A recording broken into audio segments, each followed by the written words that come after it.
Dan di sini seringkali bencana di rumah tangga muncul. Karena tidak bisa rahmat dipraktekkan, jangankan 30 tahun, ada yang baru 3 bulan sudah berpisah karena hilang ini nih. Bahkan disebut oleh Quran, kalau konsep ini dipraktekkan, itu kehidupan tenang, itu luar biasa. Gak banyak masalah.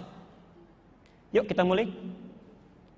Wa nafsi wa ma sawwaha fa'alhamaha fujuraha wa taqwaha. Pelan-pelan. Saya mau tulis ya, di sini nggak ada. Di sini nggak ada, saya alihkan ke sini.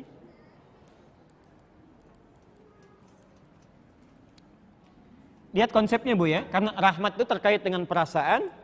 Perasaan adanya di jiwa.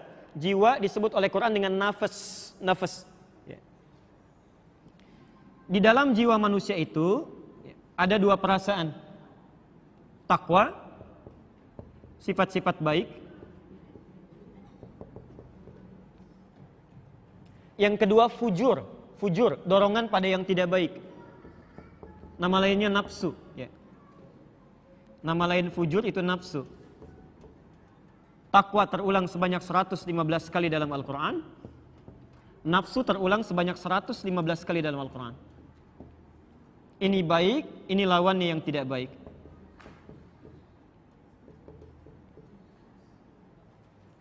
Sekarang fokus dengan saya. Saat Allah mengatakan di jiwa kita ada potensi baik disebut dengan takwa, itu wujudnya bisa macam-macam. Misal, sabar itu takwa. Di saat ada orang mencela ibu, ibu bisa sabar, peluangnya ada karena di dalam diri kita ada takwa. Jujur itu takwa. Tawadhu, rendah hati itu takwa. Tapi saat yang bersamaan, mohon maaf, ketika sabar itu muncul, itu dibuat oleh Allah lawannya di sifat fujur. Lawan dari sabar apa? Misal, marah. Marah.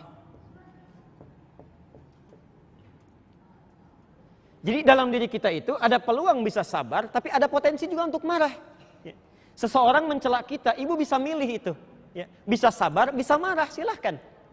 Tapi kalau ibu bisa memilih yang baik, kenapa yang buruk yang muncul? Saat Allah menciptakan jujur, dibuat lawannya.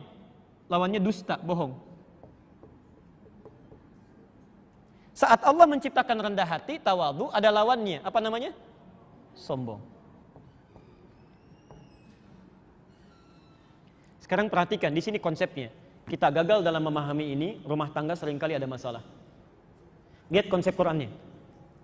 Sifat ini yang fujur, yang tidak baik, ternyata diciptakan oleh Allah bukan untuk membuat manusia bermasalah, menjadi tidak baik. Tapi sifat ini diciptakan oleh Allah untuk menjadi katalis kalau dalam ilmu kimia itu. Menjadi katalis, menjadi pemancing supaya melatih yang sifat baik-baik ini muncul.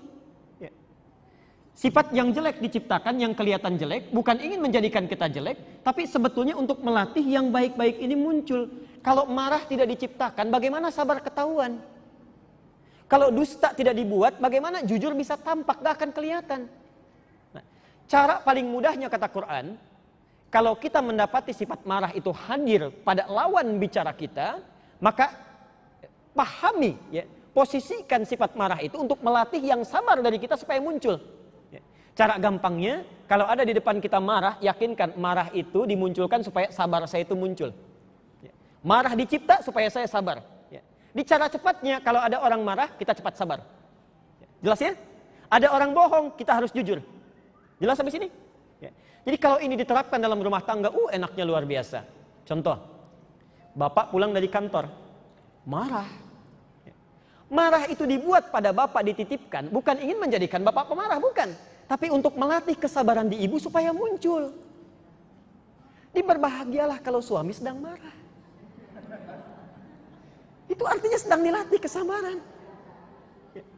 Ayo sebaliknya, cemberut apa lawannya? Senyum. Bapak kalau lihat ibu sedang cemberut, bapak diminta senyum. Gampang. Mah kenapa ya? Kayaknya kenal, selesai masalah.